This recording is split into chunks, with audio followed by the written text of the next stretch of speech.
할렐루야. 네, 이 시간 또한 우리에게 합당한 은혜가 충만히 임할 줄 믿습니다.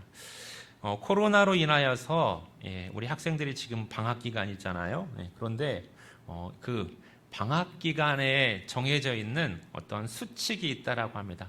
어떤 어머니가 그 방학을 맞이한 그 아이에게 준 규칙인데 아마 그 규칙을 한번 보면 좋겠습니다. 우리 한번 스크린으로 띄워줄 수 있나요?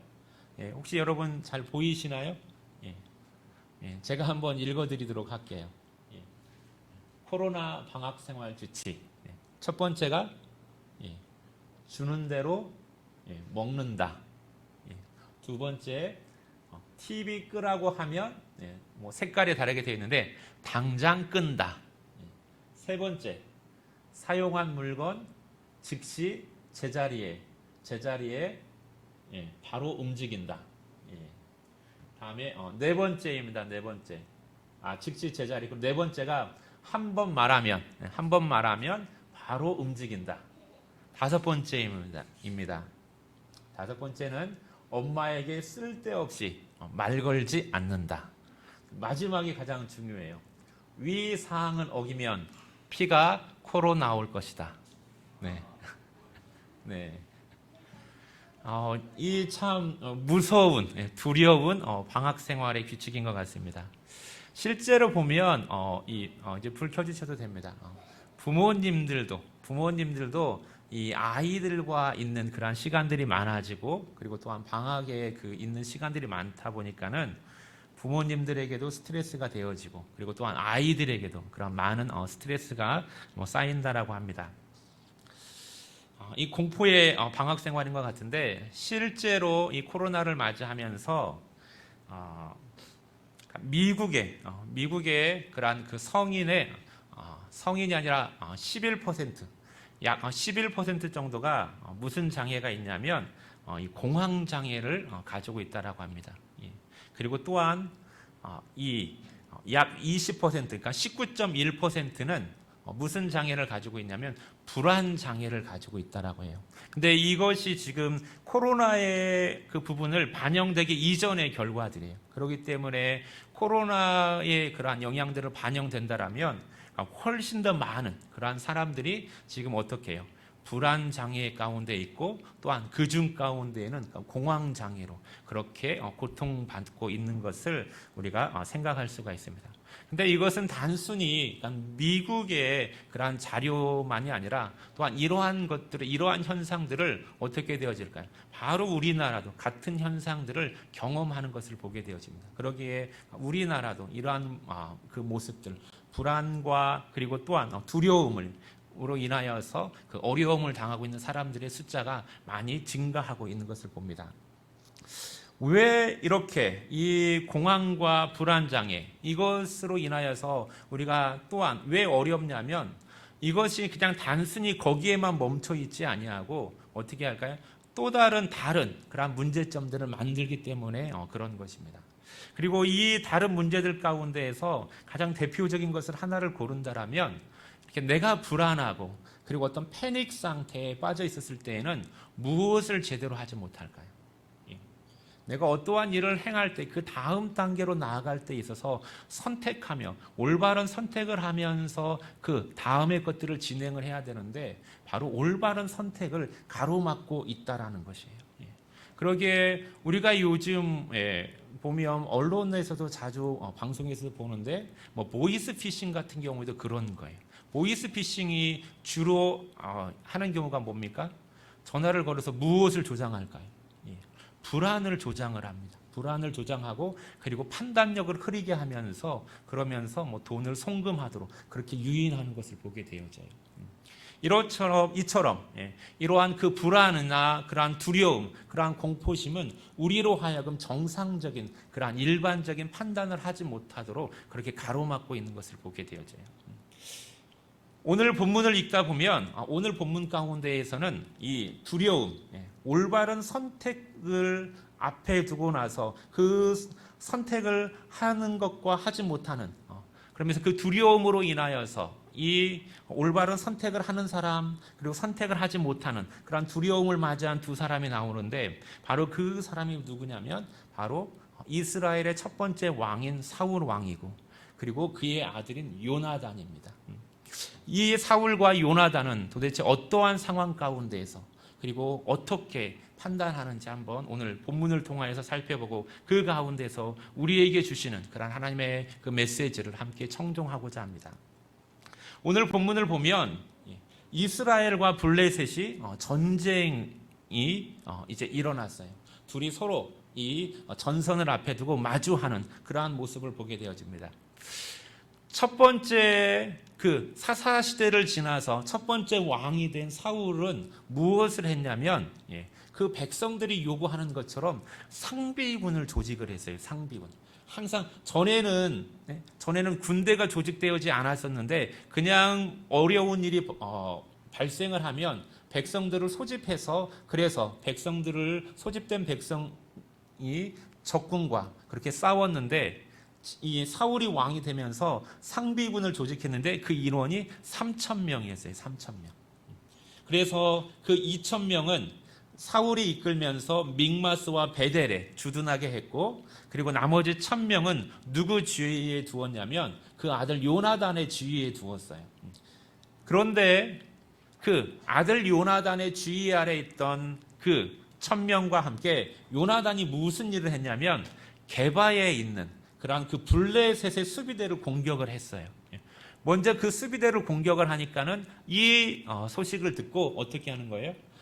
블레셋 군대가 그리고 이제 이스라엘을 향해서 진을 치게 된 것입니다. 그래서 보면 베다원 동편 믹마스에 진을 쳤다라고 그렇게 말씀하고 있어요. 그런데 과연 지금 이스라엘의 상비군은 몇 명이라고 했어요? 3,000명이라고 했잖아요. 그렇다면 그 이스라엘을 향해서 온 블레셋의 군사들은 얼마나 됐을까요?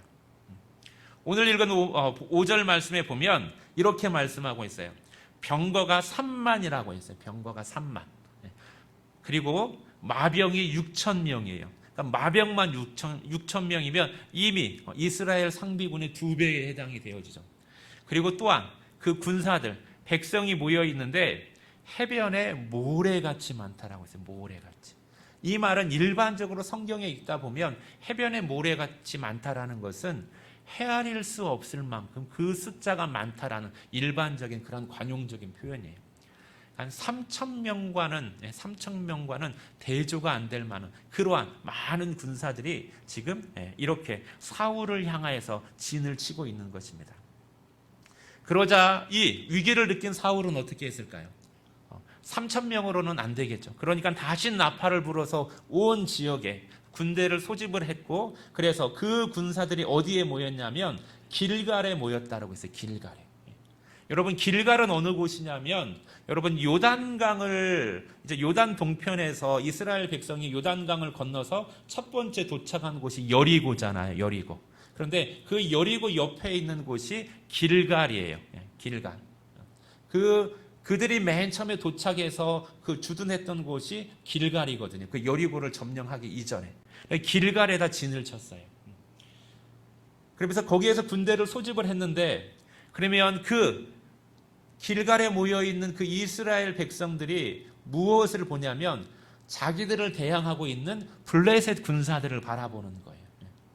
그런데 그 블레셋 군대를 바라보는 이스라엘 사람들의 마음이 어떠했냐라고 그렇게 이 성경은 말하고 있냐면, 그들의 마음, 이 블레셋 군대를 바라보는 그 이스라엘의 마음, 그 사람들의 마음은 위급함이었다라고 이야기하고 있어요.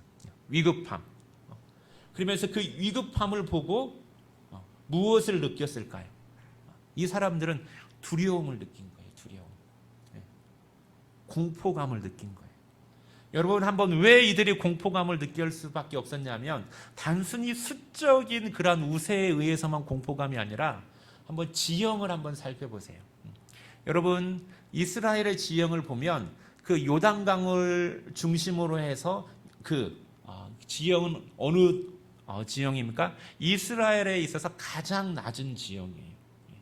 그리고 믹마스는 어디냐면 바로 그 이스라엘 중앙의 산악 지역에 있는 겁니다. 그러기에 블레셋 군대는 그 이스라엘의 가장 높은 산악 지형에 그 해변의 모래 같은 숫자로 진을 치고 있는 거예요. 그리고 반면에 이스라엘 사람들은 가장 낮은 그런 요단 강가 옆에서 진을 치고 있는 거예요. 그 격차를, 높이의 격차를 본다면 최소 600m 이상의 차이가 나는 거예요. 그러면 그 600m 아래에서 그 하늘을 바라보는 듯한 그 마음으로 위를 쳐다봤었을 때 블레셋 사람들은 어떻게 하고 있어요? 정말로 그 시커먼 구름대와 같이 그들에게 몰려드는 것과 같은 거예요. 마치 정말로 그 모습을 보고 이스라엘 사람들의 마음에는 정말로 밀물이 몰려드는 것처럼 그냥 순간 자연스럽게 무엇으로 휩싸이는 거예요? 공포감으로 휩싸이게 되어지는 것입니다. 그러면서 이러한 공포감 속에서 이 사람들은 지금 또한 무슨 마음을 느꼈냐면 절박함을 느꼈다라고 했어요. 6절에 보니까 절박함. 이 절박함 속에서 어떻게 했을까요? 무엇하기 시작합니까? 숨기 시작하는 거예요. 도망가기 시작하는 거예요.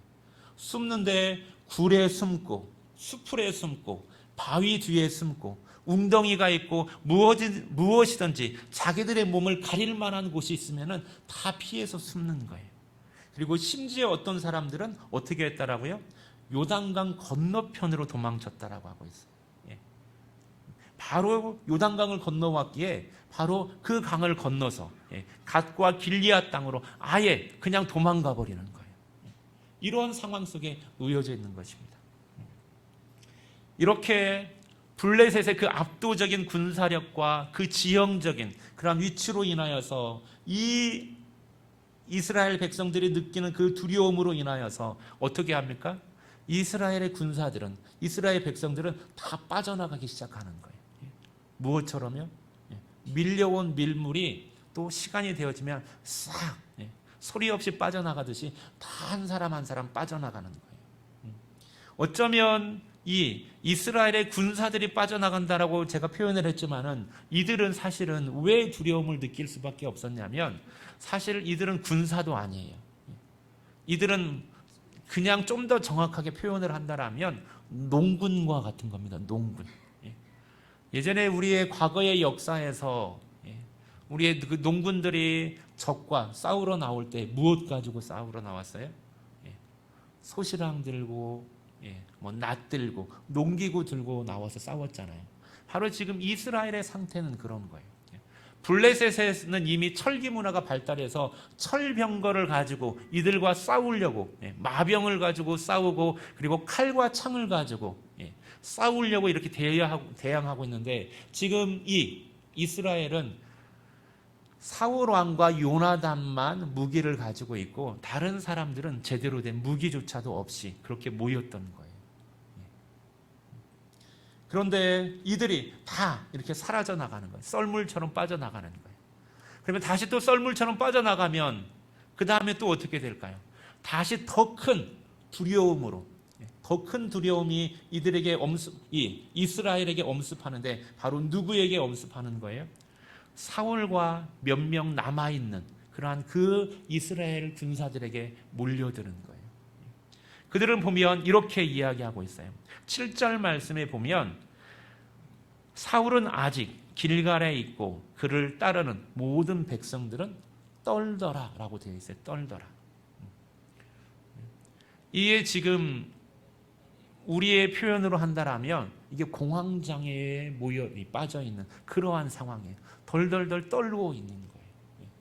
백성들이 썰물처럼 빨려나가자 다시 밀려오는 그 공포는 훨씬 더 크게 이 사울을 감싸고 있었던 것입니다. 그러면서 이렇게 이 다가오는 그 공포감 속에서 반면에 또한 사울은 어떻게 되어질까요? 왕으로서의 사울의 모습은 어떠할까요? 자기의 존재감이 또 어떻게 사라져 나가는 거예요. 계속해서 공포는 더 밀려오고 그리고 그 더 큰 공포 안에서 자기의 존재감은 또다시 빠져나가는 거예요. 왕으로서 백성들을 지켜야 되는데 함께 맞서 싸워야 되는데 어떻게 하고 있어요? 덜덜덜 떨고 있는 거예요. 오늘 우리의 시대의 모습을 보면 코로나로 인하여서 어려움을 당하는 그러한 분들이 있습니다. 그분들의 상황도 보면 크게 다르지 않을 거예요. 그동안에 정말로 코로나 이전에 열심히 수고하고 일해서 하나하나 쌓였던 그러한 통장의 이 잔액들, 통장의 액수들, 그 액수들이 어떻게 돼요? 빠져나가기 시작하는 거예요. 그 통장에 쌓였던 그 잔고의 숫자들이 빠져나가는데 어떻게 빠져나갈까요? 어느새 알아차리지 못할 정도로 그냥 썰물처럼 쓱 빠져나가는 거예요. 그러면 그렇게 썰물처럼 쑥 빠져나가는 그러한 통장의 잔액의 숫자들이 빠져나간 다음에 그 다음에 또 무엇이 밀려올까요? 그것으로 인해서 내가 어떻게 살아야 되지 하는 그러한 두려움이 몰려오는 거예요. 그러면 그렇게 두려움이 몰려오면 또한 그 두려움 속에서 어떻게 해요? 내가 지금까지 해온 것이 무엇인가? 내가 지금까지 수고하고 쌓아온 것이 다 어디 갔지 하면서 자기의 존재감은 다시 또 썰물처럼 스르르 빠져나가는 거예요. 그러면서 무엇에 더 휩싸이게 되어지는 겁니까? 공포와 두려움 가운데 그렇게 휩싸이게 되어지는 겁니다. 이러한 상황 가운데에서 그렇다면 어떻게 하면 우리의 존재감을 지킬 수 있을까요? 사울은 자기의 존재감을 지키기 위해서 한 가지 명령을 해요. 무슨 명령을 합니까? 가서 번제와 화목제물을 가져오라 하고 그렇게 명령을 내려요. 그러면서 자기가 지금 어떻게 합니까? 직접 번제와 화목제사를 드리는 거예요. 누구를 대신해서? 제사장이고 선지자인 사무엘을 대신해서 자기가 하나님 앞에 제사하는 그러한 번제와 화목제를 대신 드리는 거예요. 분명히 사무엘이 사울과 약속할 때 7일 후에 오기로 했는데 7일이 됐음에도 불구하고 사무엘이 도착하지 아니하는 거예요. 그러니까는 그 공포감에 휩싸였던 그 사울은 어떻게 하냐면 자기가 그냥 직접 이 사무엘을 대신해서 제사를 드리겠다라고 그렇게 선택하고 그리고 제사를 드리는 거예요. 바로 무엇한 거예요? 이걸 바로 월권행위라고 하는 것입니다. 해서는 안 될 행위를 한 거예요. 자기가 넘지 말아야 될 선을 넘은 거예요. 과연 이 사울의 행위를 우리가 어떻게 받아들여야 될까요? 어떻게 보면 사울이 처한 상황들, 그러한 상황들을 고려한다라면 어쩔 수 없는 상황이잖아 하고 그렇게 수용할 수도 있을 거예요. 만약에 이것이 정말로 법정에 어떠한 고소 고발이 되어져서 법원의 판단을 받아야 된다라면 오늘 우리의 법정은 어떠한 판결을 내릴까요? 이건 정당한 행위, 어쩔 수 없는 정당 방해 같은 행위입니다 라고 하면서 아마 무죄를 선고할 것 같아요. 그런데 중요한 것은 우리의 판단, 우리의 생각이 중요한 것이 아니라 하나님은 어떻게 보시냐라는 거예요. 하나님은 이 사울의 행동을 가리켜서 뭐라고 판단하셨을까요? 단호하게 이렇게 말씀하고 있어요. 망령된 행동이라고 말씀하고 있어요. 사울의 제사를 마치자마자 누가 도착을 해요? 사무엘이 도착하는 거예요. 사무엘이. 그러면서 이 사울 왕에게 묻는 겁니다. 도대체 왕이 행하신 것은 무엇입니까? 그러자 사울이 변명을 하죠. 사울이 다시 그 상황들을 변명을 하는 거예요. 이렇게 말하고 있어요. 백성은 흩어지고 당신은, 강조점이 있죠. 당신은 정한 날에 오지 않고 그 블레셋 군대, 저 그 산 높은 곳에서 지금 나를 쳐다보고 있는 그 블레셋 군대는 막 나를 치러 내려올 것 같은데 내가 하나님 앞에 은혜를 간구하지 못하였다 하고 그래서 내가 부득이하여 번제를 드렸나이다 라고 그렇게 말하는 거예요. 여기서 두 가지 단어를 집중해서 보고 싶어요. 부득이하여 번제를 드렸나이다. 그러니까 어쩔 수 없이 했다라는 거예요. 어쩔 수 없이. 이 부득이하다라는 이 단어의 뜻은 뭐냐면 이게 강한 압박이에요. 강한 압박. 마치 그 보이스피싱을 하는 사람들이 어때요? 그 피해자를 향하여서 압박을 강하는 것. 지금 이것을 하지 아니하면 큰일이 날 것처럼 당신의 자녀가 당신의 손자에게 지금 무슨 지금 생명의 그러한 위급한 일이 닥칠 것 같은 그러한 압박감을 주는 것. 그러면서 지금 당장 하라고 그렇게 압력을 가하는 것입니다.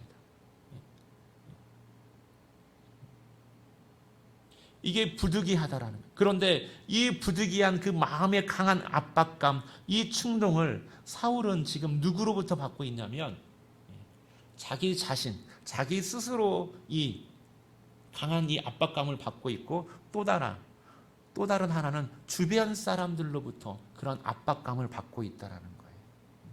사울이 그 이야기하는 것 가운데 이렇게 이야기하고 있어요. 내가 여호와께 은혜를 간구하지 못하였다 하고, 이 말은 지금 뭐냐면 지금은 사울을 바라보고 있는 다른 사람들의 평가예요.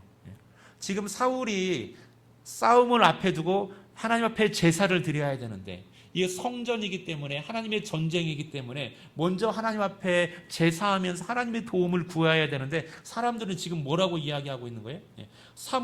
사울은 하나님 앞에 그 은혜를 간구하지 못하였다. 이게 직역해보면 무슨 뜻이냐면 사울은 하나님의 얼굴을 보지 못하였다라고 그렇게 주변에서 지금 사람들이 이야기하는 거예요. 그러니까는 사울에게는 자기 자신도 지금 두려운데 자기의 주변에서 있는 사람들, 이 사람들이 계속해서 사울에 대해서 평가를 하는 거예요. 그러니까 이 강한 압박감에 눌려서 어쩔 수 없이 자기는 뭐 했다라는 거예요? 자기가 하나님 앞에 제사를 드렸다라고 그렇게 이야기하는 거예요. 그런데 이 모든 것들을 알고도 하나님은 이 사울의 행위를 가리켜서 망령된 행동이라고 말씀하는 거예요. 망령된 행동은 사악하고 참으로 어리석은 행동이라는 거예요. 왜 그랬을까요? 하나님의 명령이 있었는데 그 명령을 어겼다라는 거예요. 그러면서 그 사울이 가지고 있었던 그 마음을 살펴볼 수가 있는데 정말로 사울이 자기가 변명하는 가운데서 내가 하나님의 얼굴을 보지 못하였나이다.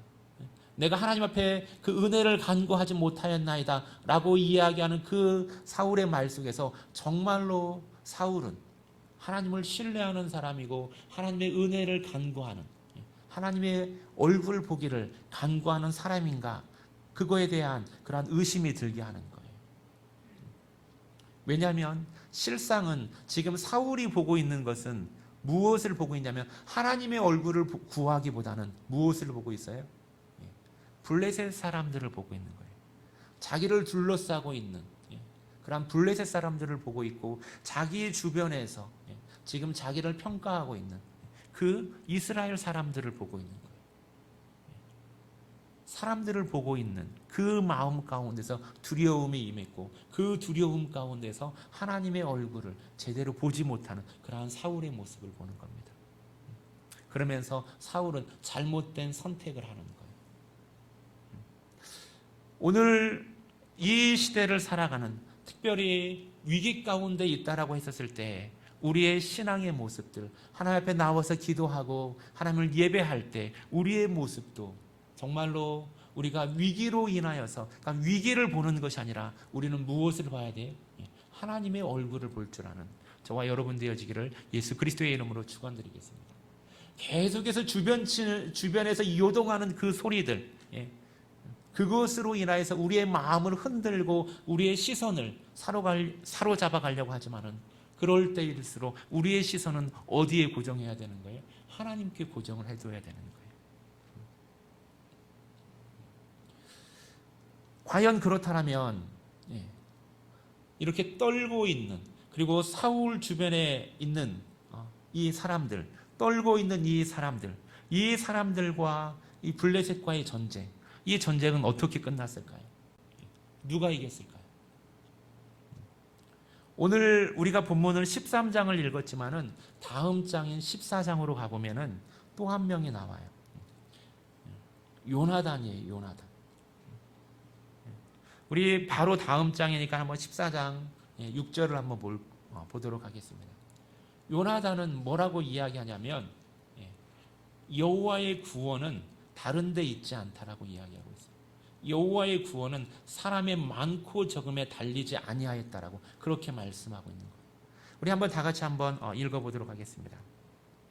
요나단이 자기의 무기를 든 소년에게 이르되 우리가 이 할례 받지 않은 자들에게로 건너가자.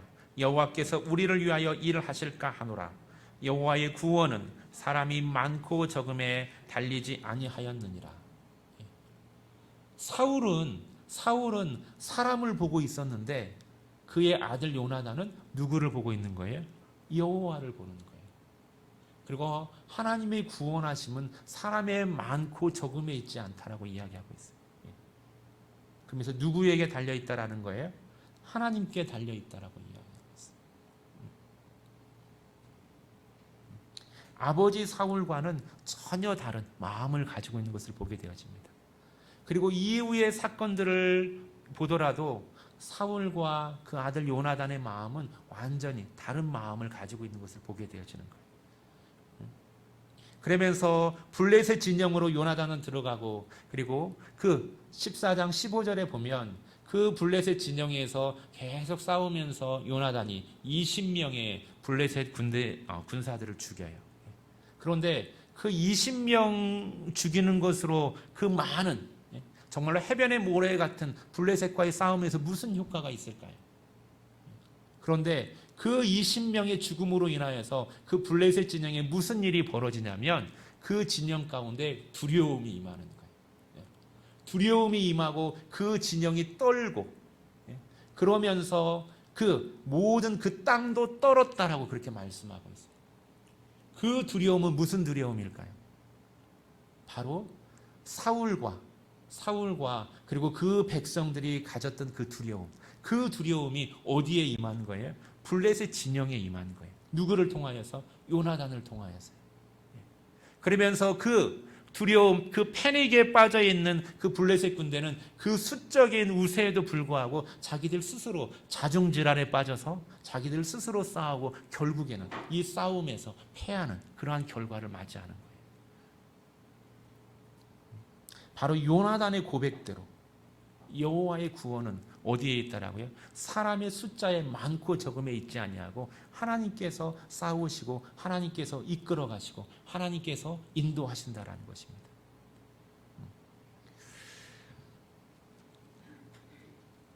오늘 우리가 살아갈 때 우리의 삶 속에서 세상은 끊임없이 우리에게 무슨 마음을 줘요? 두려움과 공포의 마음을 줍니다. 두려움과 공포의 마음을 주면서 그것을 통하여서 요구하는 것이 있어요. 우리로 하여금 정확한 판단을 하지 못하도록 하는 거예요. 우리로 하여금 잘못된 선택을 하도록 우리를 무엇하고 있어요? 강요하고 있는 것입니다.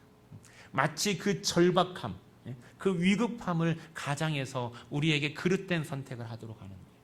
하나님의 말씀에서 벗어난 그러한 선택을 하도록 우리를 강요하고 있는 것입니다. 만약 우리가, 여러분 중에 누군가가 다른 하나님의 말씀에서 벗어난 선택을 하도록 그렇게 두려움과 공포에 쌓여 있다라면 그 마음 그대로 하나님께 나아가는 여러분 되시기를 주의 이름으로 축원드리겠습니다. 여러분, 하나님과 호흡하시기를 바라겠습니다. 여러분, 공황장애가 가지고 있는 증상 가운데 대표적 증상이 뭘까요? 숨 쉬지 못하는 거예요. 숨쉬지 못하는 거예요. 답답하고 호흡을 제대로 쉬지 못하면서 모든 것들이 다 두려움으로 엄습하는 거예요. 두려움이 엄습한다라면 하나님과 호흡하되 어떻게 호흡하면 될까요? 하나님과 깊은 호흡을 하는 저와 여러분 되어지기를 예수 그리스도의 이름으로 축원드리겠습니다. 고린도전서 6장 2절에서 이렇게 말씀하고 있어요. 보라, 지금은 은혜 받을 만한 때요. 보라, 지금은 구원의 날이라. 바로 지금 이 순간, 내가 두려움과 떨림과 공포에 있을 때 그 순간이 바로 무슨 때라고요? 은혜의 때이고 구원의 때라는 것입니다. 그러기에 하나님과의 깊은 호흡을 통하여서, 정말로 하나님과의 그 친밀한 그 깊은 호흡을 통하여서 세상이 주는 그 두려움으로부터 벗어나서 하나님의 구원하심을 덧입는 사랑하는 성도가 되어지기를 예수 그리스도의 이름으로 축원드리겠습니다. 기도드리겠습니다. 할렐루야. 사랑의 하나님 감사합니다. 하나님, 참으로 우리의 놓여져 있는 상황들, 우리를 둘러싼 하나님의 주위의 모습들, 특별히 코로나19로 인하여서 하나님의 세상은 파도처럼 요동치면서 우리 안에 두려움과 공포 속에서 우리의 시선을 하나님에게서 떨어뜨리려 하고 있습니다. 하나님, 우리의 마주한 현실들을 바라보았을 때 하나님, 그 현실로 인하여서 하나님, 우리가 두려워하거나 떨지 않게 하여 주시고 그 현실 너머에 있는 하나님을 바라보게 하여 주시옵소서. 보라, 지금은 은혜 받을 만한 때요, 보라, 지금은 구원의 날이라. 지금 이 순간이, 내가 두려움과 떨림에 있는 이 순간이 여호와의 구원을 경험하는 날이고 하나님의 은혜를 덧입는 날임을 기억하며 하나님과 깊이 호흡하며 하나님의 구원하심을 덧입는 사랑하는 성도들 되게 하여 주시옵시고 세상을 넉넉히 이기는 주의 백성들, 주의 사랑하는 자녀 되게 하옵소서. 예수 그리스도의 이름으로 기도드립니다. 아멘.